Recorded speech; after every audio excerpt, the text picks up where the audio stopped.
Hello there, everyone. As we're coming into this webinar today, I want to thank you, and I'm so excited to have you here. My name is Marche. I'm the webinar director here at Advice Chaser, and I do have to do a little bit of legal housekeeping before we get started. Advice Chaser, the host of this webinar, is not a registered investment advisor. We cannot and do not give financial advice. Today's presentation is for educational purposes only and cannot be considered advice for any person's individual situation. Advice Chaser regularly hosts informative webinars such as this one, featuring a variety of knowledgeable professionals, many of whom are licensed advisors. Any opinions, ideas, jokes, or principles expressed by presenters are their own, and however true, funny, or interesting, are not endorsed by Advice Chaser. Please do not act on the information you hear today without consulting a qualified financial professional. Go ahead and go to the next slide there, Mike. Well, we're thrilled to bring you this educational presentation about Medicare. We hope this will be very informative to you today. Attendees are muted, but we do encourage you to ask questions using the chat box, and the presenter will answer those queries during our question and answer portion of the presentation today. If you ask a question in the chat box and we're not able to get to it, go ahead and leave your contact information as well, your email address or your phone number, and we'll make sure to reach out to you after today's event to make sure that's addressed. We want this experience to be as educational as possible. So again, please don't hesitate to reach out to ask for clarification or expansion of the material. And Mike, if you can go to the next slide, I'd like to introduce you to today, you and Stephanie. I'd love to introduce you to our panelists today. Our moderator is Stephanie A. Petrosini, financial advisor. She began her career with Morgan Stanley immediately after graduating summa cum laude from Lim College, where she received a bachelor's of marketing. Her passion and success has resulted in her being awarded the 5-Star Wealth Manager Award for 8 consecutive years from 2013 to 2021, highlighting her dedicated work as a goal-based advisor. Stephanie believes in working closely with clients to structure a personal, tailored strategy to manage not only their assets, but also their liabilities. She views clients as family and is rewarded by the friendships that develop. Stephanie, why don't you come off of mute really quick and say hello to our guests? Hi, everyone. Happy to have you here today. We hope this session is informative for you and looking forward to sharing some knowledge with you. Excellent. Thank you, Stephanie. Our presenter today is Michael Permeuco, also known as Medicare Mike. He is an independent insurance agent assisting future and current retirees with Medicare needs in New Jersey, New York, and Florida. His number one priority is assisting future and current retirees navigate through the numerous Medicare healthcare plans available in their area that will best fit their medical needs. He also helps clients with options in regards to their financial ability to pay any premiums and out-of-pocket medical cost sharing. Michael, I am ready to turn the time over to you, and we're excited to hear what you have to say today. Thank you, Marche, and thank you for Stephanie for this opportunity. And we look forward in the next hour to presenting the options that people have, because overall, over the years I've done this, the biggest question are, it's very confusing on what we can and cannot do, what we need, what we have to purchase, and what we can hold off on. So, Medicare 101, this webinar is the basics. It's a lot deeper than what we're going to present to you, but we're going to handle it from the surface and hopefully answer some of your questions. And as Marche said, if you have any additional questions as we go along, please put them in the chat box. What is Medicare? Medicare is run by the federal government, and everyone thinks, Medicare has been around a while, but it has not. It's funded by your tax dollars that you pay while you're working, and it's individual insurance. It's not a group plan. One of the things that Medicare is not, it's not the family group plan. Once you go into Medicare, it'll literally back to individual plans. It's not Social Security.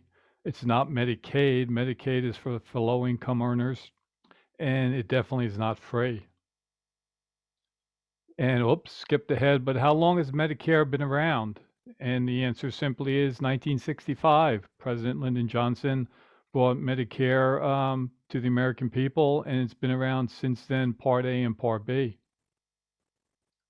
This is your Medicare card. In the past, you may have noticed that Medicare claim numbers for those older relatives that you may have had their Social Security number on it. It's changed a few years back to now give out a unknown number that is only special to you, because we had clients that said, "Hey, I'm giving this Medicare card to my doctor's office, and they see my Social Security number, or if I ever lose my wallet, people know my Social Security number and can take care of identity theft." So the federal government listened, and they decided to change the number on the Medicare card.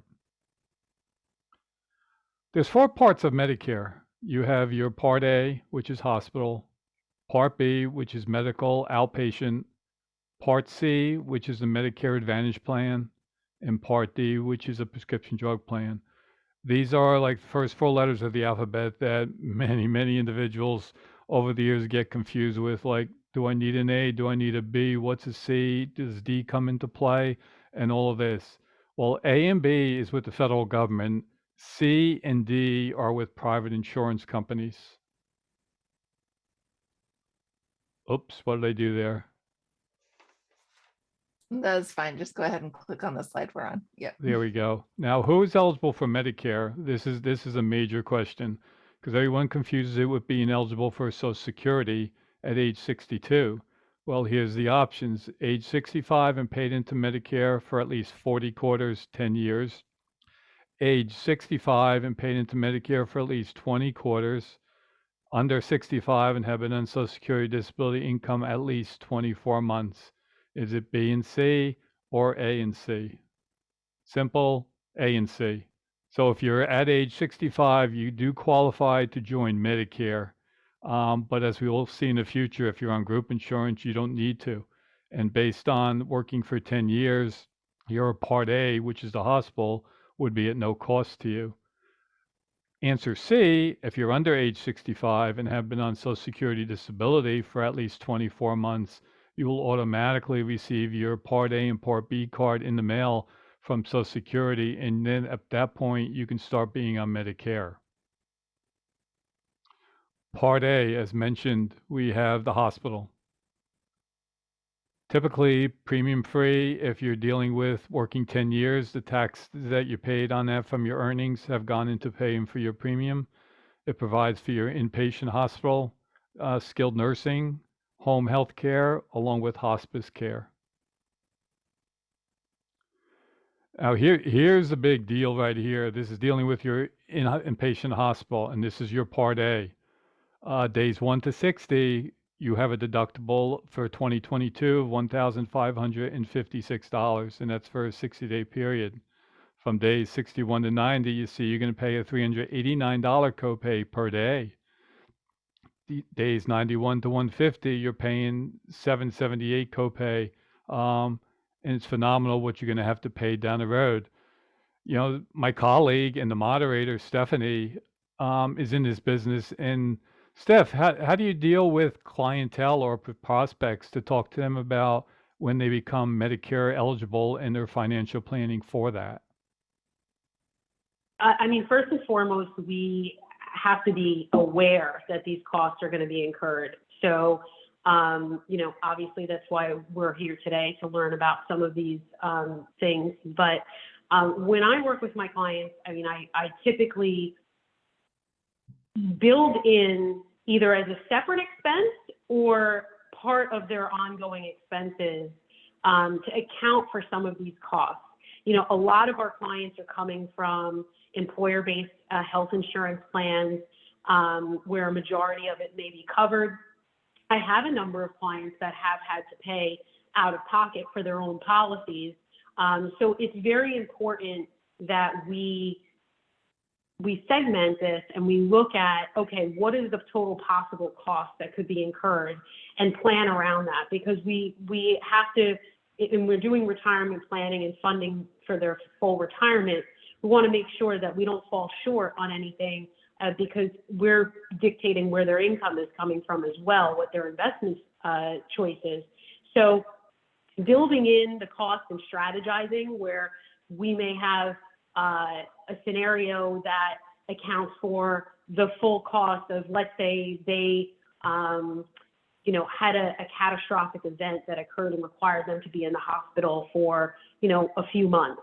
Well, in that case, we might want to strategize for the entire cost and cover the entire cost here that you're showing, accounting for the deductibles in days 1 to 60, 61 to 90, and so forth. As you go on in the presentation, I know you will be alluding to other costs that they may be susceptible to incur. And I think the bottom line is just taking a planning approach so that we are not blindsided by anything in the future. We want to have scenarios in place so that we can then strategize for how to take care of what may occur in the future. And as we go on, we'll modify those scenarios based on their health status, based on updates with the Medicare figures that are put out, based on the premiums, depending on where their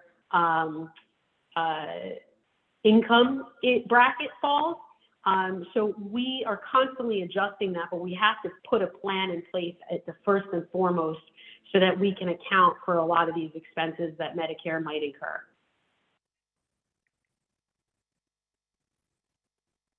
I hope that was helpful, Mike. Very good, Steph. Thanks.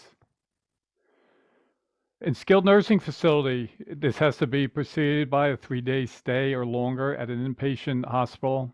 Day 1 to 20, you're paying 0 copay. 21 to 100 days, you're paying $194.50 copay. And then over 101 days, you're paying all those costs. These numbers can be significant, Steph.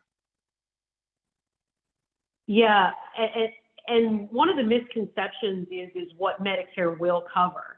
A lot of people think it will cover, going into an assisted living facility or a skilled nursing facility.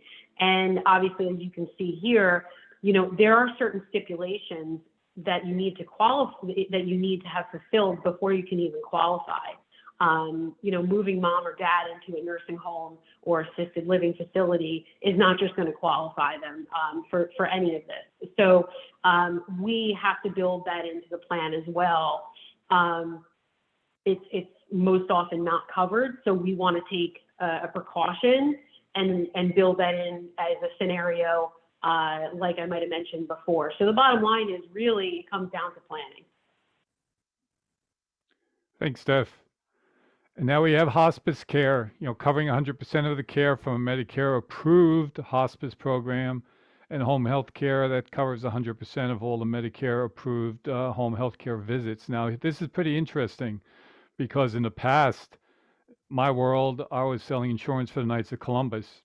And what happened there, our long-term policies had the fact that you had to get someone who was certified in the state and approved in order to get reimbursed for those long-term care. But now, as you see here, Medicare approved, I'm hearing a lot of stories from families as I meet with them that talk about, well, what about this person that's from Europe that may have a medical degree, but they can't get licensed here in the United States, or they have to go through the process of it? They can take very good care of mom and dad. What happens there? Well, if they're not medically approved, then you're going to have to pay out of your pocket. And that's when, Steph has mentioned with her financial planning process, you prepare for this stuff, because if they're not Medicare approved, Medicare is not going to pay for it, and you're 100% responsible for those costs. True or false? Does Medicare have an annual maximum out-of-pocket limit? Answer is false. You can keep paying as much as possible between your Part A and Part B cards that you have. So there is no cap on a yearly basis for it. Now here's where the questions come into with Part B. Part A we talked about, as long as you're working, you have the 40 quarters in, you're going to get that for no premium whatsoever. Now with Medicare Part B, this is where the cost comes into play. And right now for 2022, the cost is $170.10 on a monthly basis. That can either be paid for from your checking account, or if you're collecting Social Security, it'll come automatically out of your Social Security monthly payment. Your annual deductible for this is $233 to deal with the doctor in the outpatient procedure. And after that, then it's an 80-20 coverage. 80% will be covered by Medicare Part B, 20% will be out of pocket from you. But these are your basic coverages that are dealing with doctor services, lab, x-rays, ambulance services, emergency room, and the biggest one that people don't realize sometimes is durable medical equipment. Walkers, crutches, wheelchairs, things like that, that fall under the Part B scenario. Services not covered by original Medicare, custodial care, the part of your daily living experience is bathing, dressing, continence, and eating at home or in a nursing home. Hearing aids is a big thing, and with hearing exams, they are not covered by Medicare. Routine eye and eyeglasses unless you've had cataract surgery, most dental care, and health care received while traveling outside the U.S. that Medicare does not cover. Now, here's a big thing about enrolling in Part A and Part B. Your initial enrollment, as you're closing in on age 65 and you're overwhelmed because at 64 and a half, you're getting all these mailers from all these different companies telling you what you need to do. Well, if you're turning 65, you have 3 months before 65, the month of 65, and 3 months after to complete your enrollment for Part B. That's a 7-month period of time. Unless you we have group insurance, and you do not have to worry about it as long as you continue. But if you decide at age 65, currently now you're in the marketplace, you're turning 65, and you apply as of the month of your birthday, that first day of the month is when your Medicare Part B would take effect. So if your birthday, say, is July 15th, and you sign up for Part B, your Part B would be effective on July 1st. The enrollment periods that you would have. Now, there are, after your initial enrollment period at age 65, you have special enrollment periods that you don't have to worry about the 65 part. It allows the individuals to enroll in it with no Part B premium. But in order to be eligible for that, you have to be enrolled in a group plan, whether it's your group plan or with your spouse, continuously after you've turned 65. That you and your spouse were actively working for that company, and you must enroll 8 months after your employment or your coverage has ended, whichever occurs first. So this is the important part where people start panicking, especially when they hear the term annual enrollment period, which we'll cover later on. Everyone thinks that because they're closing in on 65, they have to sign up for this certain period of time or the Part B premium comes into effect. That is not correct. When you turn 65 during the year, you have that opportunity to become Medicare. If you don't, because you're working and have group insurance or your spouse has it, you can stay on that group plan and continue, and you'll have a special enrollment plan when you're done. The general enrollment period also now occurs between January 1st and March 31st of every year, and the coverage doesn't begin until July 1st. So if you miss your 65 birthday to sign up, and you didn't sign up in due time after you left your group insurance, then that's when the general enrollment period kicks in from January 1st to the 31st. And unfortunately, that will not take effect until July 1. So this is the problem, that you have to make sure that you take advantage of these special enrollment periods, because then for every year that you don't have Part B when you should have, you would have a 10% penalty on your premium for the rest of your life. So this is really an important part of it. And if at any given time over the period of time you should lose Part B because of your premium not being paid, things like that, you would again have to wait till January to March in order to reapply for a July 1st offering.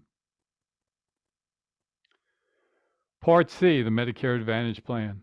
Now, this is the interesting one because everyone is very familiar with seeing advertising on this because you have Joe Namath, J.J. Walker, and I believe William Shatner doing all these advertisings for what you could possibly get from these plans. It's an alternative to original Medicare. They're all sold by private insurance companies. It's either a Medicare Advantage plan, which would not have a prescription drug plan, or a Medicare Advantage plan with a prescription drug plan, and it's available across the entire United States. It is specifically, those certain plans are designated for the county that you live in. So in one county may be available, next county over may not be, but that does not mean that you can't utilize the services of hospitals or doctors outside the county. It's only that it's based on the county that you would personally live in. If you move out of that county and the plan does not work for you, you then would have a special election period in order to switch a plan. When you purchase a Medicare Advantage plan, your premiums may vary by the plan, and you also must continue to have your Part A and Part B to qualify for it. So you're still paying your at least your 170.10 every month. As long as you keep your Part A and Part B, you can stay in your Medicare Advantage plans. So and the federal government oversees these plans. So it's not like some specific company put these plans together and you're not sure if there's any oversight. But yes, the federal government does have oversight over these plans to make sure they at least offer equal or better than original Medicare may offer. And as I said earlier, a lot of these plans, if not most of them, also have a prescription drug plan, which you would need as you go forward. The Part C plan, the Medicare Advantage, it's in-network doctors. You're going to your in-network doctors and hospitals and pharmacies. It's probably no similar to group policy plans that you currently have that you need to go to in-network doctors. And based on the plans, all these plans sign up to various doctors and hospitals so you can check to make sure that your doctors are in network. You have your predictable costs where it's set copays. Primary care is one amount, specialist doctors another. If you have to go for diagnostic testing, it's something else. Daily stays in the hospital is another number.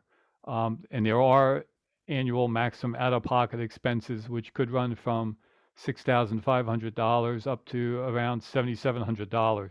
Federal government could possibly change that every year, and they give the companies the opportunity whether they want to increase it or just maintain the maximum out-of-pocket. It's up to them. But here's one of the selling points that the Advantage plans have. Are they have wellness programs. It's a managed care plan, so they are going to look after you. They have a record of all the claims that you're making, so they're going to make sure that, or want to make sure that you're going for your preventative care, because obviously since they are now paying the claims and the federal government is not, they want to make sure and they want you to stay healthy. A healthy person is going to be less claims that the insurance company has to pay. It also allows for routine hearing, vision, and dental. Usually that occurs with either in-network, or if you decide to go out of network, there'll be reimbursement process for you, and free gym memberships in your area that the gyms have signed up for your basic gym membership. As I see sometimes a commercial for arthritis, body in motion tends to stay in motion, and that's exactly what these Medicare Advantage plans are trying to assist you with, because the healthier you are, the better it is for you, and also the better it is for them. But here you can only join or leave these Medicare Advantage plans during certain enrollment periods. One is your initial period, at age 65, and 3 months before, 3 months after. The other one, which a lot of people are familiar with, is the annual enrollment period, October 15th to December 7th, when you can join or change that plan for the following year. Your special enrollment period, if you leave that group insurance, you have that special enrollment period that you can join the Medicare Advantage plan. And any enrollment period, which is January 1st to March 31st, you're able to change and join another Medicare Advantage plan if you felt like you made a mistake earlier in the process. But here's the 4 types of Medicare Advantage plans. You have your HMO. You're going specifically to in-network doctors. The cost sharing for you is at a low point. If you want a preferred PPO, going to other doctors that are possibly outside of the network of the Medicare Advantage plan that you have, but still are contracted with Medicare, you can go to those doctors, but you potentially will pay more cost sharing for those to see that kind of specialist, um, or to go to somebody else that you feel you'd rather do than your HMO. So it does give you more flexibility. If you stay in within network doctors with a PPO, you'll have less cost sharing. If you go out of the network but still Medicare assigned doctors, then you would pay just a little bit more of your copay. But it's all stated in your evidence of coverage. You also have private fee-for-services and also special needs plans, which are tailored for those with potentially coronary conditions, along with a dual special needs plan, which deals with individuals in Medicare and Medicaid. Part D, prescription drug plan. Now, when you have your Medicare Advantage plan, most plans cover the prescription drug plan, so you wouldn't have to be concerned about getting a standalone, and you can't anyhow. But you can purchase and enroll with an individual company and through an agent, or you can call them up directly. They vary by plans, the premiums. Usually, from my understanding, is the lower the premium, the higher the deductible for the higher end medications that you would take. If you decide, because you have a lot of higher end medications that you take, if you choose a premium that's a higher one, then there would be no deductible for that, and you would just pay co-pays as you go along. Part D plans have all these formularies, which all a formulary means is where does my medication fit in the process of what I have to pay. And these formularies have about 5 tiers to them. First 2 tiers are generic drugs. 3, 4, and 5 are brand name drugs, which are more of the expensive ones, and that's when the deductible kicks in. The deductibles do not appear in tier 1 and tier 2 because they're the generic drugs. 3, 4, and 5 they do. And a lot of times with prospective clients, I may ask them, is it possible that you can take a generic drug versus high-end medication? And they either tell me they can't because they've tried it already, or they will say, I will speak to my doctor to see if I can get a lower tier medication for future use. Drugs are grouped into tiers, as I mentioned. The lower the tier, the lower the cost, and your deductibles are starting from tier 3 to 5. Here's your tiers right here, and the fifth one is really the mega drugs that come into play.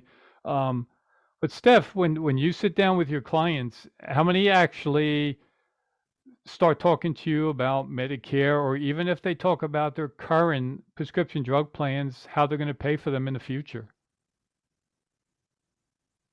Really, again, Mike, it comes down to building it into the plan. So every client is different. So I have some clients that have no prescriptions. So we wouldn't really need to account for that. We may put in a scenario that shows, okay, let's assume you might need a cholesterol or blood pressure medicine or something like that, depending on what their health status is and what kind of issues they may have incurred over their lifetime thus far.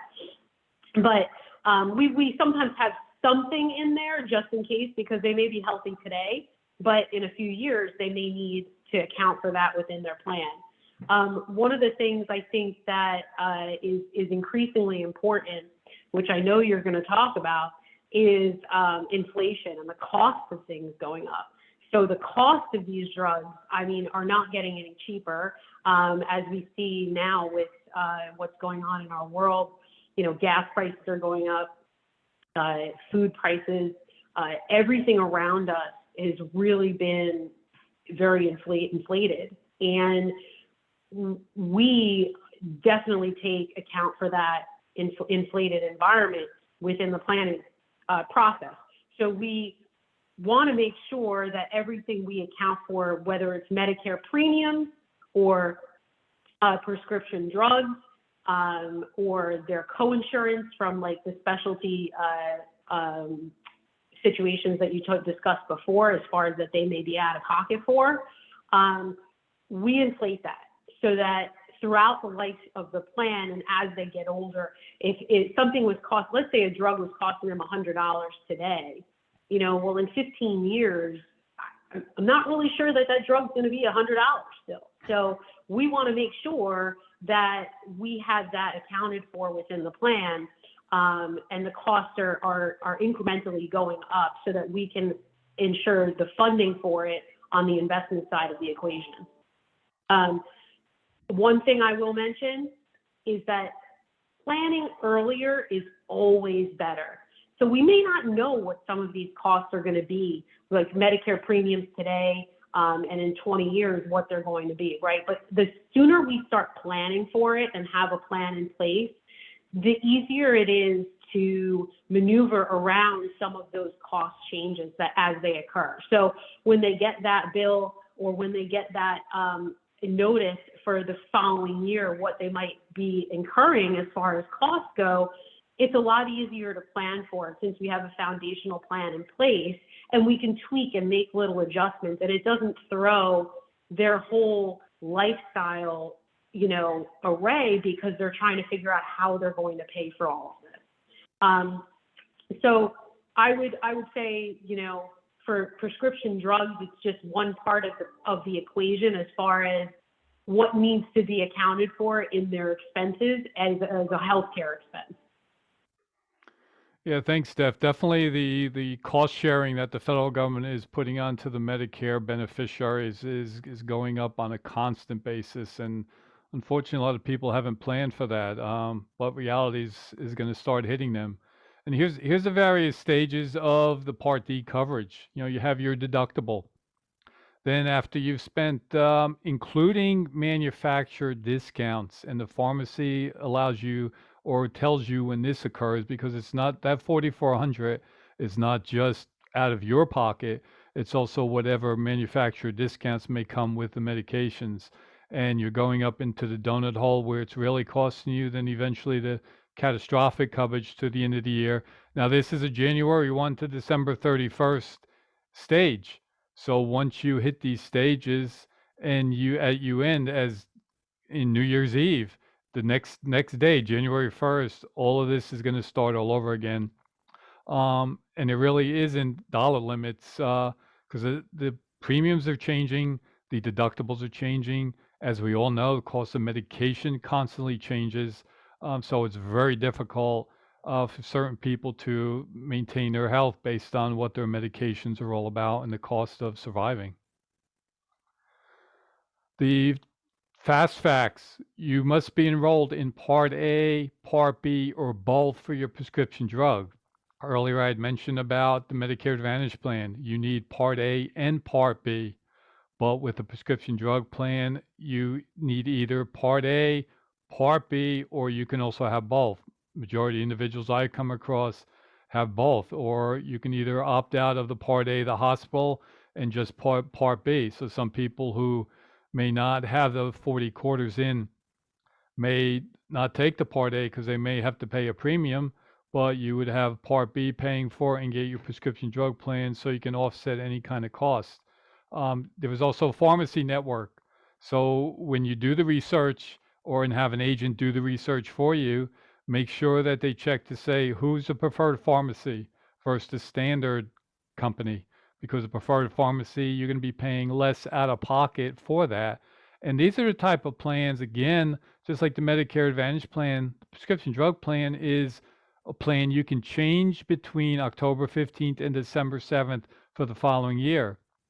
I've come across a couple scenarios in October when I may speak to people and they'll say, no, I'm set, I'm okay for next year. And I respond saying, really not, let's check on it, because those formularies may have changed. Have you taken a different medication? Have you stopped taking a different medication? So in that case, we can shop around to look what your plans are going to be for the following year to make you sure you're not surprised in January, February when you go for your 30-day pickup for your prescription and all of a sudden discover, hey, this is costing me more. I can't afford this, or it's just too much money. Well, unfortunately, when you do that, you're stuck in that plan for the 12 months and you have to wait till the following year to change it all over. So it's always best between October 15th and December 7th to recheck your prescription drug plan for the following year. Now, here's a nice chart to see. And this is what I hand out to my prospects is the top left, you have your Part A, Part B, which is considered original Medicare. And you can either add one or the both. If you have Part A and Part B, you can add a Medicare supplement, which we're going to cover shortly. And that will cover the 20% that Part A and Part B does not cover. And you also pay a premium. Or if you decide you just want Part A and Part B, you'll worry about the 20% another time. You can pick up Part D, prescription drug plan, and deal with that. So you would have A, B, and a D, or A, D, B, and D, and you don't have to worry about anything else. On the right side now is you have your Medicare Advantage plan. As I indicated, you do need to have your Part A and Part B to get your Part C, which combines everything. And that's where now it's with a private insurance company and they pay your claims for you and you pay a copay as you go along. Because these Medicare Advantage plans have a prescription drug plan in them, or a majority of them do, there is no need, and you also cannot have another separate Part D plan for your medications. Now, here's the supplements. Now, here's where the debate always comes in on what's best for me, a Medicare supplement or a Medicare Advantage plan. Medicare supplements also are called Medigaps because it's covering the gap, that 20% financial gap that you have from original Medicare. As long as original Medicare, Part A and Part B, pay their part of it and acknowledge that whatever procedure you went into or whatever doctor or facility that you participated with is a part of original Medicare, the Medicare supplement will pay that 20% because Medicare is not paying it. But you also will have either a Medicare supplement or a Medicare Advantage plan. You cannot have both. All these plans are standardized by the federal government. So you'll have a whole alphabet of plans which confuse people with the ABCD of Medicare, but you will have the whole alphabet to decide what you want to pick for.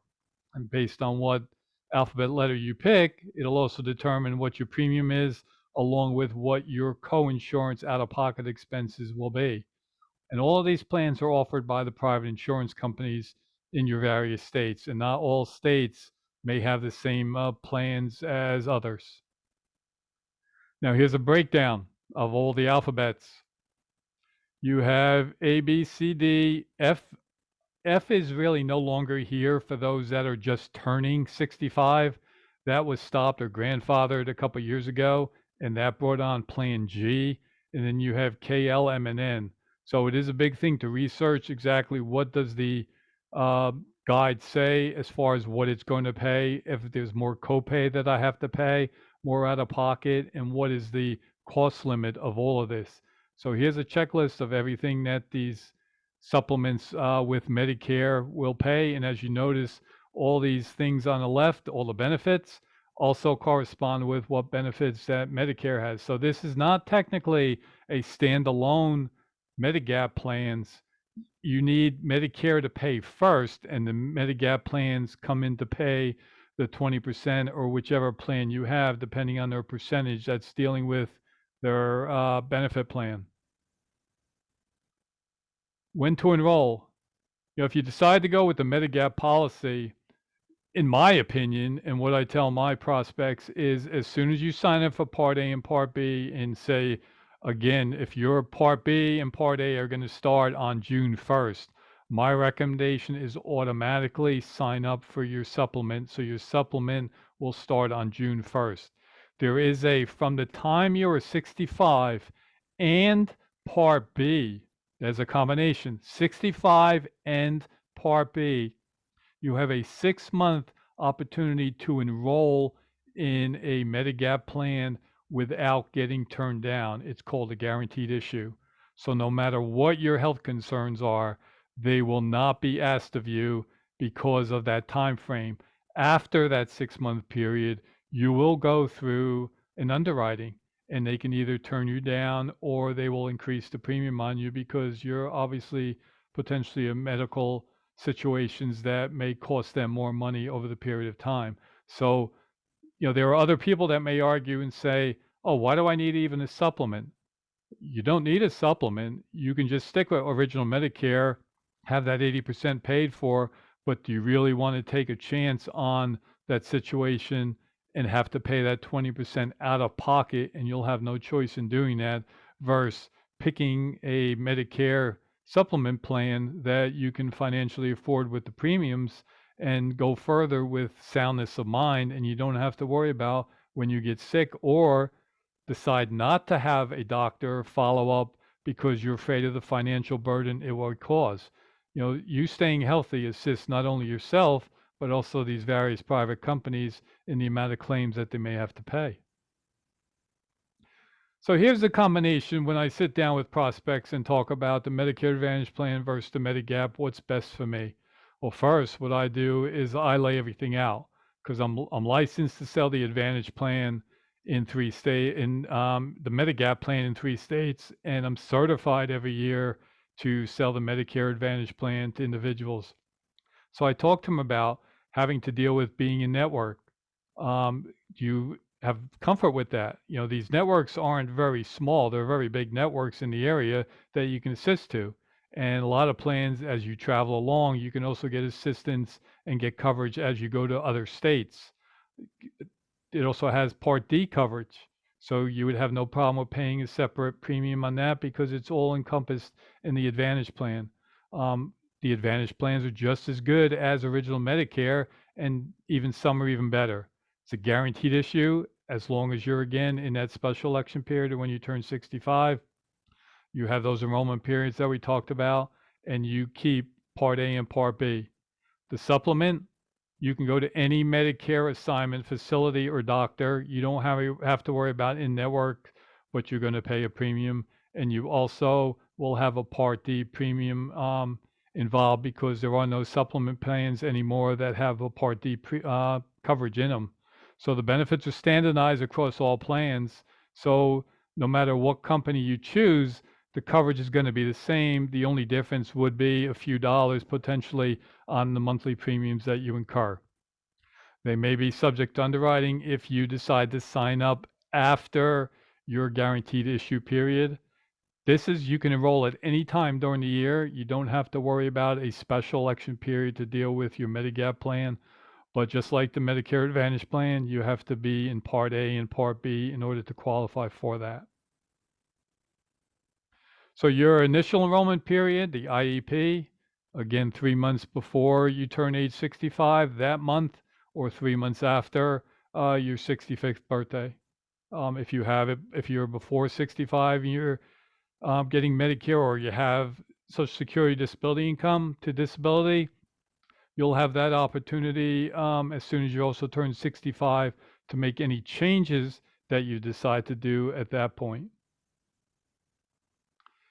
Here are the 3 special enrollment periods that you would have. Your October 15th to December 7th, the annual enrollment period, which is a busy time of year for everybody involved, not only the beneficiaries, but the agents and I'm sure the companies. Your special enrollment period, that's outside of your AEP. That's if you move somewhere different to a different county, different state, you would have a special election period. If you're coming off of group insurance, you have a special election period. Then the Medicare Advantage open enrollment period, which just came into effect a couple of years ago between January 1st and March 31st. This enables people who are in a Medicare Advantage plan, whether they picked it up the previous October through September, or they've had it for a period of years and they just don't feel comfortable with the plan, they can change that plan into another Medicare Advantage plan that will be in effect for the rest of the year. Or if they don't like the Medicare Advantage at all, they can disenroll from that Medicare Advantage plan and go back into a original Medicare, and pick up a prescription drug plan if they so desire, so they can feel comfortable going through the rest of the year with that scenario. Here's the biggest thing with Medicare choice, and there's 5 factors here to deal with. The cost. Can you afford the premiums? As Steph said earlier, it's all about the pre-planning and going forward. Some people may not look at these plannings until they decide later on or getting close to 65, what exactly do I have to pay? Let me call Medicare Mike to see what's going on here. So you have your deductibles, your co-insurance, your co-pays. As we said a couple times during this webinar, the federal government every year starts increasing the cost sharing for the beneficiaries. So you have to be aware of this, that Medicare is going to become more and more expensive as we go along. What are the benefits that I want and what do I need? Do I need dental, vision, and hearing? If I don't need those, then maybe the supplement Medigap plans are best for me and I'll just pay as I go along. Do I really have to worry about a prescription drug plan? Well, you don't have to worry about it, but I will tell you as a fact, you're going to be paying a very nice penalty down the road if you decide, say, for 10 years down the road, you decide to get into a prescription drug plan and you've never had it before. You will probably pay on or about $32 extra a month in a penalty than you would if you've got that prescription drug plan from day one. The convenience. Do I have to worry about, or do I want to worry about in-network providers as I did with my group insurance? Or if I travel around the country because my grandchildren and my kids have moved all over the country and I want to go see them in my retirement years, do I have to worry about in-network when I go somewhere, or can I just deal with the Medigap? If something happens, I'm covered as long as I go to see a Medicare doctor or go into a Medicare facility. So that's a real big question that I come across, or a situation with how families have kind of not stayed in the local neighborhoods anymore and have moved all over the country. What's the best plan for me? And my first response is, let's go with the supplement, because the supplement will give you peace of mind if something should happen while you're visiting your family in different states and you don't have to worry about the situation. My needs, what do I need? Do I need the care in a few years? Have I continuously been ill? Do I have diabetes? Do I have heart problems? Am I on chemo? And what are all these things going to cover for me as I go forward? Which plan would be best for me? And then we go into the providers. You know, are my providers, which I've had for a number of years, are they in any kind of network? Can I still go to them? What about the hospitals that are near me that I want to go to, that I've been to before and that my providers are a part of? Can I still go there? Well, if you choose the Advantage plan, you may or may not be. If you choose the supplement, you will be able to go them as long as they are Medicare assignment. So these are the really 5 questions when I sit down with individuals that I go over, because I want them to have peace of mind when they go forward, because definitely, best health always starts with your peace of mind, and to deal with the financial side to make sure, one, that you're going to be able to afford the premiums if there are any, and 2, are you going to be covered, God forbid you ever become ill and you need to have someone take care of you. And that's always a big question that we have to deal with. And here are the contacts that are coming up. If you need to contact Steph or I, we can be contacted, or you can visit medicare.gov, which can be somewhat confusing, but it is very informative. And one last thing before I turn it back over and we answer any questions is, another big thing that I recommend to my prospects or anyone that I talk to about Medicare, no matter what age you are, I would definitely go, and if you haven't yet, set up your account with My Social Security. You can specifically sign that up. There's no questions asked. You put your Social Security number in. It's your own private account. And even down the road, you can potentially check it to see what your future Social Security benefits will be down the road. And it's a great advantage for you, because then when you're applying for Part A and Part B, you simply can go on to that account and go onto the icon and be able to click on Medicare, and it will be able to set up where you can sign up for Medicare and they will call you for an interview, or you can go visit your local Social Security office who handles all the processing for you. And the last thing is, sometimes people come by when I'm at certain social events and they'll say, I was told by Social Security or someone that I have to write a letter to get my Part A and Part B. No such thing. There are two forms that you need to fill out that is on the Medicare.gov and SSA.gov. One form is your application for Part B that you specifically form and sign. The second form is that you give to your HR department, so they mark down that you have group insurance and when that group insurance coverage is going to end. Those are the only two things you need to give to Social Security. One form applying for Part B, the second form from your HR department, put them together, give them to Social Security, and you should have a smooth transition into Medicare. And now Stephanie, our moderator, will be having some of the questions that have popped up. Thanks, Mike. I really appreciate all the information you shared with us today. We hope we didn't hit you too hard with information through a fire hose, but we're happy to go over anything with you on an individual basis, afterwards. I appreciate, Mike, you mentioning Social Security and going to myssa.gov, because that's one of the things that I require my clients to do when we're doing a plan, because we need those figures from Social Security, so it helps us do the Social Security analysis as well in helping then figure out the appropriate time to take Social Security. Bottom line is, with all of this information, the earlier you start thinking about this, the better it is for you. It can really be overwhelming. And what our goal is as advisors to you is to help this be an easier process for you.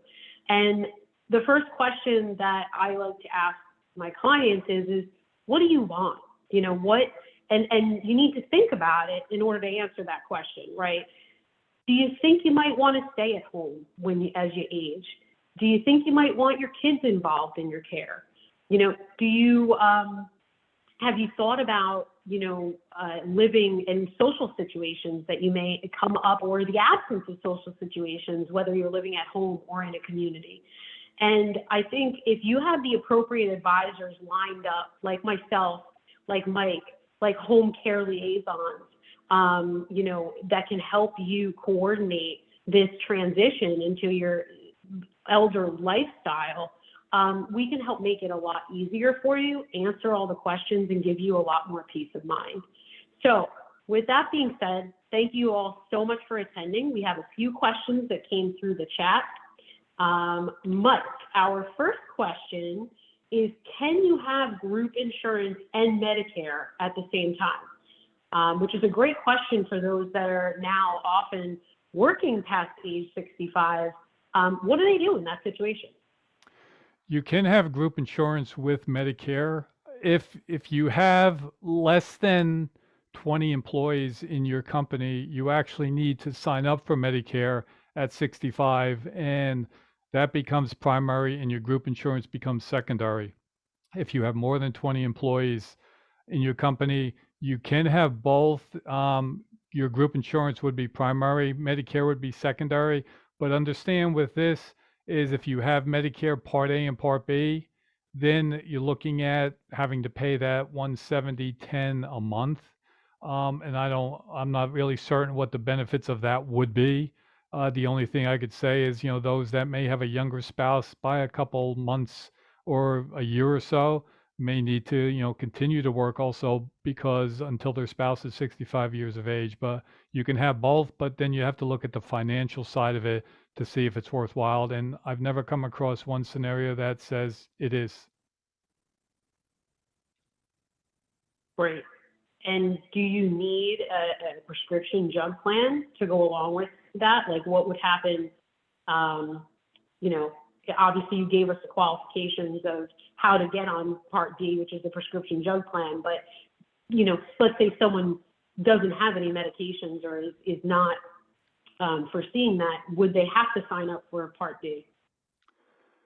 You don't have to set up for Part D, and as you see a lot of commercials, GoodRx and others that are out there that may assist you in paying your premiums. But to me, there are some plans that are really dirt cheap out there, and you can change them on a year-to-year basis. So to avoid the future penalty that you may have if something astronomically happens to you and now you are taking high-end medications, my recommendation always is get that Part D, the lowest premium you can possibly get, which is on Medicare.gov, and go from there, and then you can change it on a yearly basis if need be.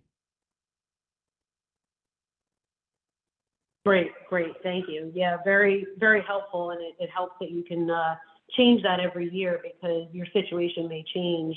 And at least knowing that you're not locked in gives you a lot more flexibility. If you have a significant other, a spouse, can they be on your Medicare plan? So let's say you have a spouse that's a few years younger than you, and you're retired from working and don't have don't have a health care plan anymore, so you enroll in Medicare. What should you do in that case with your spouse? That's with the way the pandemic's gone the last couple of years. I've come across this a lot because the spouses that may be on the group insurance, may be younger, do not want the older spouse to go back to work or in the workplace, and there's always a question of that. The only thing I could say is you either have to choose to work the couple of years longer, or the younger spouse would go on the marketplace to look at various plans that are there, and potentially they're going to be paying a very hefty premium. That younger spouse will be, because they will have their own plan. Or if they set it up, talk to their financial planner and deal with a catastrophic plan instead, which will be cost less for you, but it only will deal if you really have a bad situation on your hands. But when it comes to Medicare, and you have a group insurance, you have the family on it, you have your spouse and kids potentially.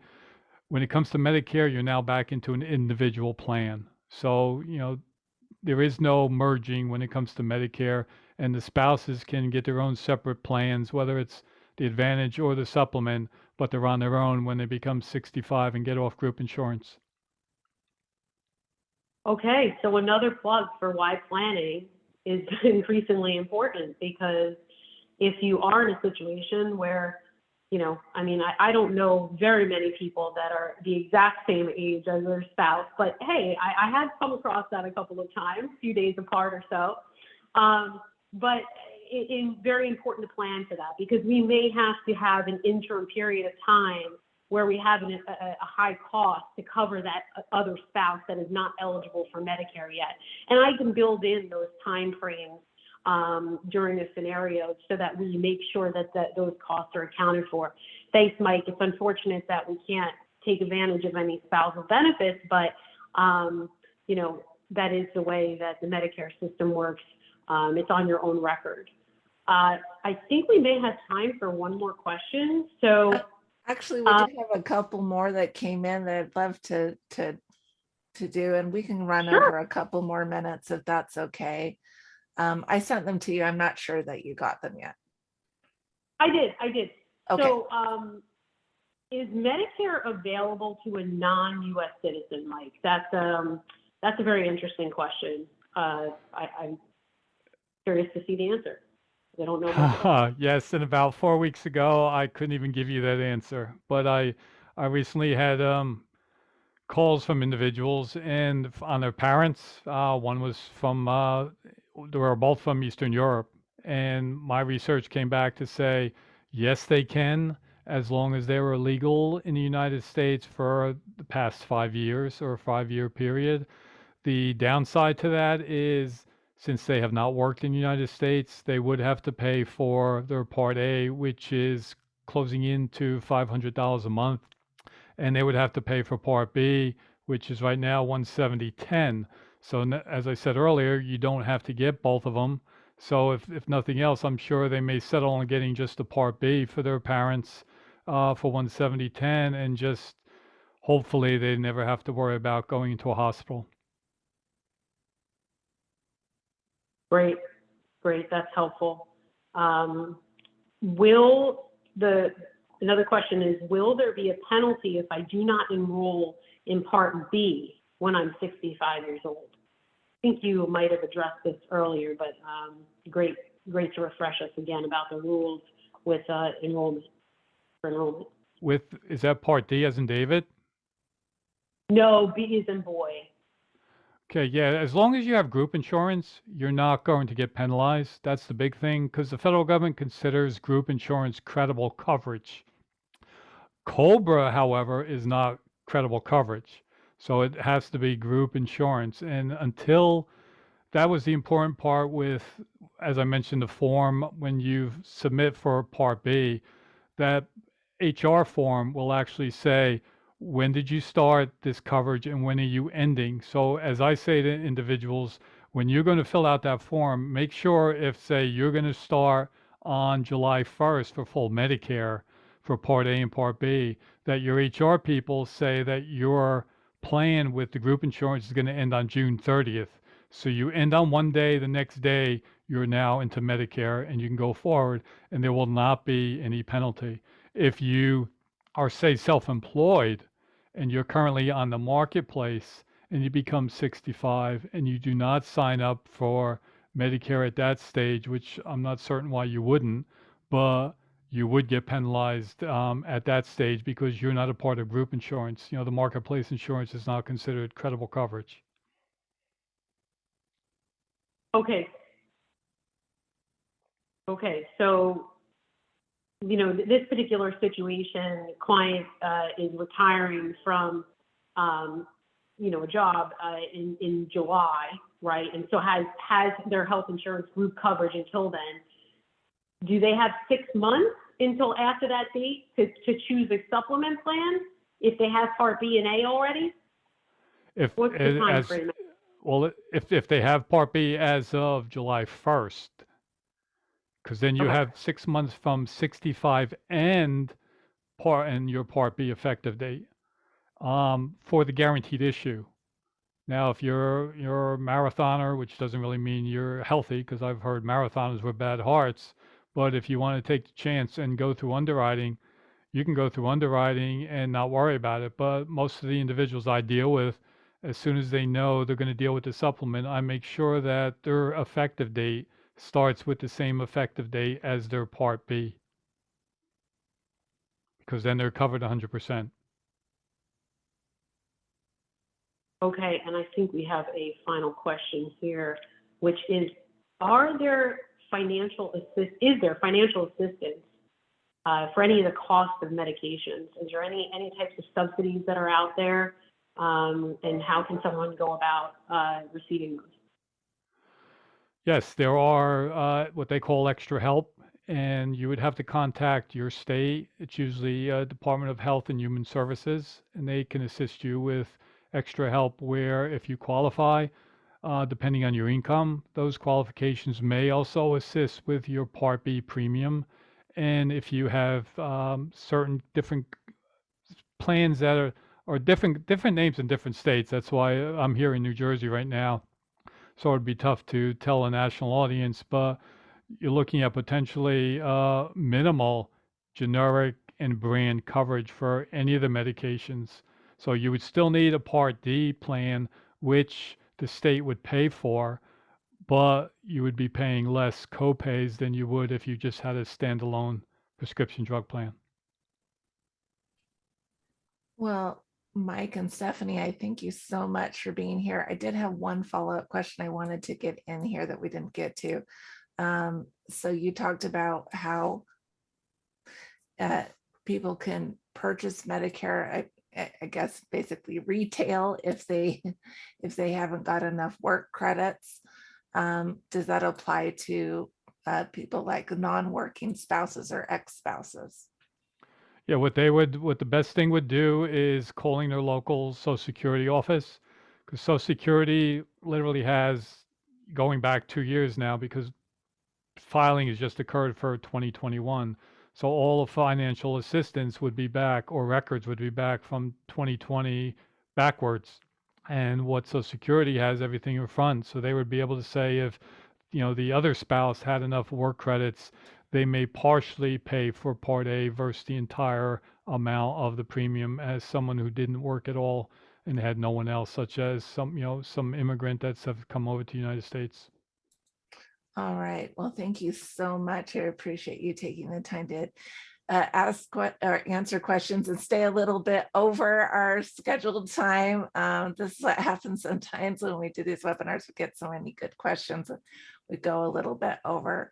So I want to thank both Mike and Stephanie for being here and for the organizations that have made this webinar possible today. I did have a question about, are we going to be able to watch this again? Yes, we have recorded this presentation and we will be sending out a replay to that presentation in your email. So go ahead and look out for that. You're welcome to share that with friends or family. Here at Advice Chaser, we're all about helping you find a financial advisor who's a great fit for your life and your financial questions. Our matching service is free to you, and every one of our advisor partners has committed to offer a free initial consultation to anyone we introduce them to. Find out more by going to advicechaser.com and clicking on the link to find an advisor. We're getting some thank yous here from our participants. Thank you so much for being here, folks.